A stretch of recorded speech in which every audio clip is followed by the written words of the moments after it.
PSSI umumkan pemain yang akan mengikuti pemusatan latihan di Bali untuk persiapan round 3 kualifikasi Piala Dunia Zona Asia 2026. Terdapat 32 nama yang dipanggil Patrick Kluivert untuk mengikuti pemusatan latihan jelang laga penting melawan Cina dan Jepang. Dari 32 nama itu, ada nama 5 pemain yang kembali masuk ke dalam skuad usai lama tidak dipanggil sebelumnya. Siapa sajakah mereka? Reza Arya Pratama. Di posisi penjaga gawang ada nama Reza Arya, kiper dari klub PSM Makassar yang kembali dipanggil ke skuad timnas Indonesia. Bagi Reza Arya, ini menjadi panggilan pertama setelah hampir 2 tahun.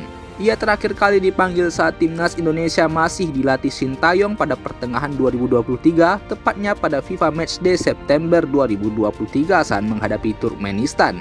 Sepanjang musim ini, Reza telah tampil 17 kali, mencatatkan 48 penyelamatan dan 3 kali laga tanpa kebobolan.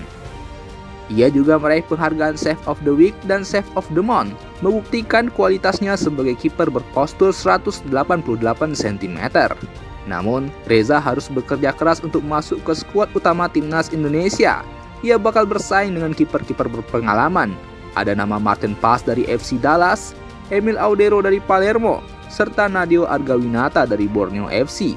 Selain itu, ada nama Hernando Ari dari Persebaya Surabaya yang sebelumnya menjadi pilihan utama saat Martin Paes belum bergabung.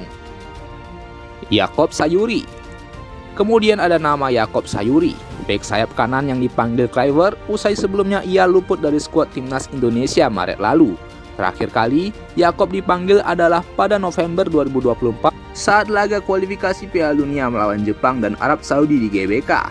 Penampilan Yakob musim ini cukup memukau bersama Malut United. Ia mencatatkan 27 penampilan dengan mampu mencetak 9 gol dan 5 assist.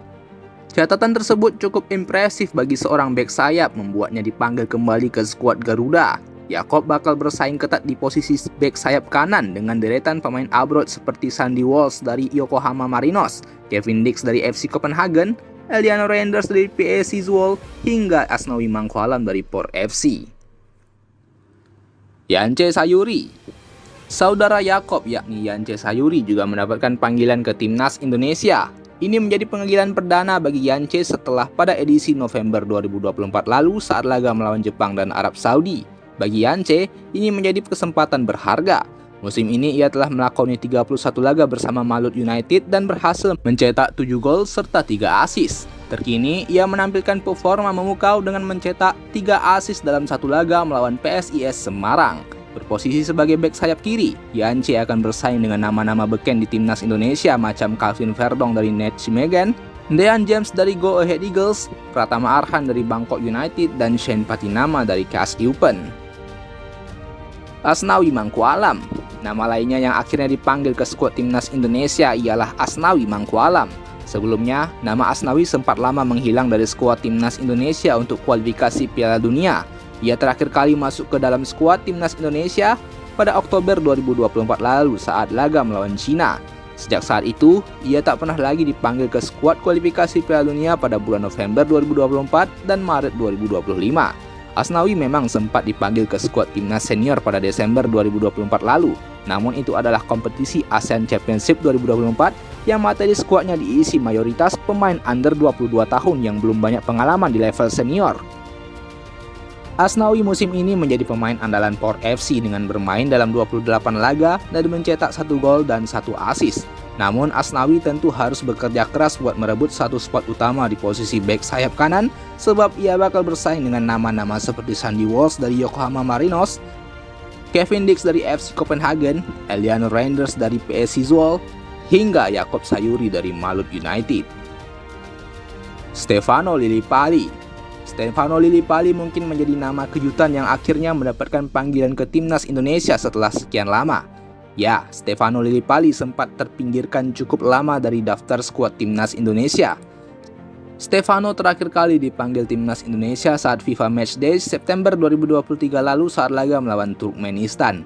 Itu artinya hampir 2 tahun Stefano tak pernah dipanggil lagi ke timnas Indonesia. Ini tentu menjadi kesempatan langka bagi Stefano di usianya yang sudah tidak muda lagi. Ia harus menunjukkan kapasitasnya agar mendapatkan kepercayaan lebih dari Patrick Kluivert buat masuk ke dalam skuad utamanya. Musim ini, bersama Borneo FC, pemain berusia 35 tahun itu mencatatkan 22 penampilan dengan berhasil mencetak 5 gol dan 4 assist. Jalan Stefano buat mendapatkan tempat utama tentu akan sulit, sebab di lini depan, ia akan bersaing dengan nama-nama seperti Oli Romeni dari Oxford United, Rafael Struijk dari Brisbane Roar, Egy Maulana Fikri dan Septian Bagaskara dari Dewa United, serta Ramadan Sananta dari Persis Solo. Bagaimana menurut kalian Bung dari kelima nama ini? Akankah ada dari mereka yang menembus skuad final untuk menghadapi Cina dan Jepang nantinya? Coba tuliskan pendapat kalian di kolom komentar.